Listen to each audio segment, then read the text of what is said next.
Hello and welcome to Critics and Cars Getting Home, where we've just seen Flash. Oh wait, that's the wrong one. In fact, we have just seen The Flash. The latest DC movie, not a Marvel movie, so Sarah's very happy about that because I've really always been a DC girl, more of the Batman inclination. And it stars Ezra Miller. Now, let's not bang on about Ezra Miller's checkered present. He's, having a bit of a rough time in the old personal life, but my goodness, what an actor. I think he's tremendous. Famously extraordinary in the very difficult book adaptation We Need to Talk About Kevin. And to my mind, Ezra Miller can do no wrong as a performer. And he plays... As a performer, very important caveat there. Right. He plays Barry Allen, the Flash. And he also plays Barry Allen, the Flash. That's right. This is one of the great dual act roles where you have two actors... one actor playing two characters, excuse me, and he pulls it's a real shame that and you could see why DC struggled with the release of this. It was filmed by Andy Muschietti, who did the It movies, and there was a lot of hype about how great it was, but it was put off from release, and there was talk that it might not be released at all because of Ezra Miller's reprehensible extracurricular activities. But there was just one problem, which is it was too darn good to let go, and that sounded like a... And it's 2.5 hours long, and look, okay, so can I just say... Sure. The first hour, say I wasn't timing it, but the first hour, absolutely loved everything about it. And I was like, this is a 5-star movie. And then kind of around the middle, I guess, it hits a slightly different tack, and it's fine, but I wasn't loving it quite so much. So, just leaping ahead here, it probably evened out for me around a 4-star kind of movie. Right. But my goodness, the bits of it that were 5 stars were the fact that it's terribly well written and clever and funny. And Ezra Miller, in all of his incarnations within the film, because I don't think it's a spoiler to say that it goes a little bit multiversal, as all superhero movies do. We just saw a preview of it, which had Andy Muschietti and his producer wife, Barbara, I believe, telling us not to give away any of the secrets. But there aren't really that many secrets that aren't given away by the advertising material. Or the trailer, perhaps. The trailer in specific. So, but he's so funny. He is so good, don't you think, about having a twinkle in his eye, and he's very, very good in his delivery and playing both versions of the Flash. He is absolutely, and but I would also put a lot of that at the feet of the creators of Game Night and directors of Dungeons and Dragons, who we've talked about on this prior, John Francis Daley and Jonathan Goldstein, who were originally set up to direct The Flash, and apparently they left in an argument about tone. And I feel like you can see the scenes, particularly the fantastic opening scene where we set up the Flash as the C-level problem solver of the Justice League, who's left to clean up other people's messes. Yeah. And it's really funny and cute. And Ezra Miller plays it absolutely pitch perfectly. Yeah. So are you telling me that those two chaps, Daley and whatnot, they wrote it? They wrote a version of it. The final script credit has them as script story along with another person and a woman who gets a solo credit for screenwriter. And so did they write and direct Game Night? They wrote and direct Game Night, but their writing credit is a bit labored over because they came on Game Night like 15 drafts in, extensively rewrote it, WGA, but anyway, long boring thing, but it's got their sensibilities. Yeah. And you can feel that as well. And it's just glorious, and it works out here. But having said that, like the actual direction of it, like I think because so much of it's that deadpan style of humor, and I don't think Muschietti's a particularly comic director in terms of like he doesn't over-egg the comedy very much, and that works actually really well. It does work because well. it's just there and funny, and it's not being and if you've got somebody like Ezra Miller who can not only deliver a line in a funny way but also has a really nice sense of physical comic timing just in a couple of moments, then you're right. I mean, you don't need anyone to direct that because you've got somebody who can do it, and it's terrific.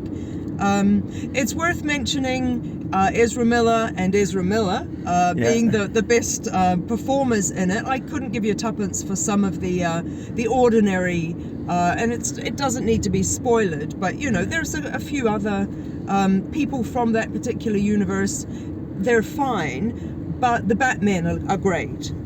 Yeah, having Michael Keaton come back, which is again, revealed in the trailers. That's right. So hopefully that's not a surprise. Back. But and he is so lovable. And it's so lovely. I mean, like, Michael Keaton's Batman films were absolutely the most seminal. The first Batman was the most seminal film for me, and he was the first Batman, right? In the 1980, I mean, they actually version. show, I think, one of the very early ones at some point. I'm not talking about the early. I'm talking about though from my era. Yeah, right? yeah. And also the score then.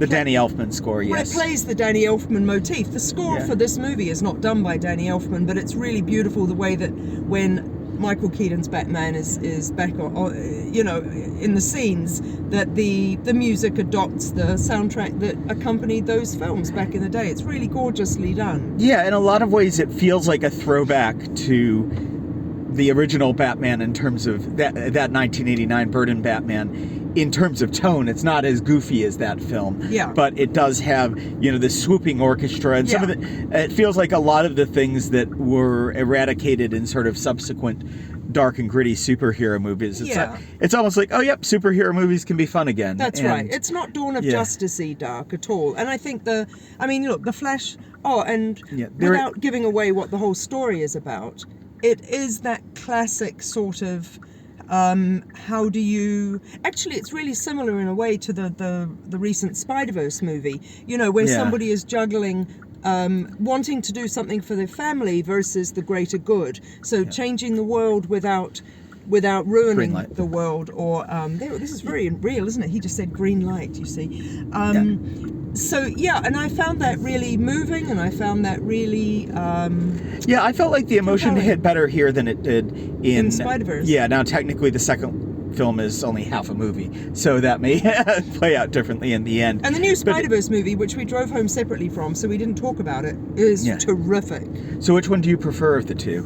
Well, I think actually I prefer...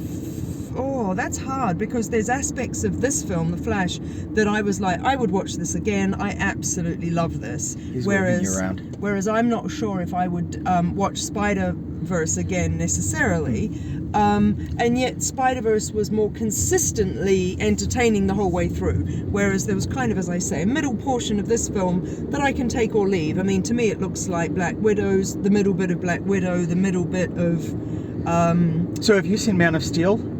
Well, apparently, allegedly, way back when. That's Henry Cavill? That's the Henry Cavill Superman movie. I'll have seen it, but so I don't remember. there's a pretty major kind of tie-in to that movie, which I actually haven't seen, but you can kind of pick it up on the fly a bit. But yeah, I mean, if you saw everything you needed to see for this, you'd probably have a pretty long homework sheet, but really most of what you can enjoy about it is just on the surface, I think. Totally. Look, it doesn't require homework at all, and it's very much a film that stands alone. It gives enough of an explanation. There are enough little nods to things that I'm sure aficionados will get something out of that I might have missed, and it doesn't matter tuppence, because as I say, the central conceit, the central powers that the Flash has, and the central dilemma that the Flash engages with is the stuff of movie magic. It's perennially compelling. It'll always work. So I thought it was a terrific film. I'm pretty close to you. I'm not quite as enthusiastic, but I guess I think I'm with you on the overall arc. Actually, I loved the first hour. Oh, and the first, amazing. And it just did get a little belabored at points. I was thinking it was like the DC version of Doctor Strange. I loved Doctor Strange, everything about it actually. And Doctor Strange I can watch over again, and it's great. But initially I thought, this is going to be the equivalent for me, whereas I'll probably just watch the first hour of this one again. Yeah. And it'll be worth it. So what stars would you give it? Probably 3.5. And his 3.5 generally is my 4. And I would have gone 5 for parts of it. So there you go. All right. Well, we are home now, so that's us, and we will see you the next time we drive home from the movie in the same car, which may be a little while because there's not many screenings scheduled, but we'll see you when we see you.